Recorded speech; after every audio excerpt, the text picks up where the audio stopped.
गुरु जी जैसे आपकी मैं ये पंचवटी दर्शन किया, मैंने बहुत सारे संतों के दर्शन किए, हिमालय के अंदरों में गया हूँ, गिरनार के पर्वत के मैं दर्शन किए, चित्रकूट गया हूँ, नर्मदा परिक्रमा की, लेकिन जो आपकी पंचवटी में जो एनर्जी फील कर रहा हूँ मैं, रूट खड़ा हो रहा है, जो एनर्जी फील कर पा रहा हूँ, जैसे मतलब ऐसा लगता है ये कुछ कहना चाहते हैं मुझे, ये कुछ बोलना चाहते हैं मुझे, चेतन है, सब चेतन है।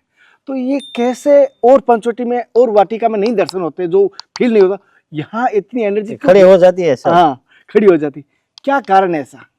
वो गुरु महाराज और गुरु गिरनारी महाराज, उसका आनंद है। अच्छा, सबको नहीं मिलेगा, सब इंसान का ये केंद्रित करना असंभव है, असंभव है। ताकि गुरु महाराज और गुरु गिरनारी महाराज ये दोनों के शरण में हम ये शरीर को जीवन प्रचार करके आनंद मिला है। अच्छा, गुरु महाराज का शरण में, और गुरु गिरनारी महाराज मतलब गुरु दत्तात्रेय महाराज को गुरु गिरनारी कहता है।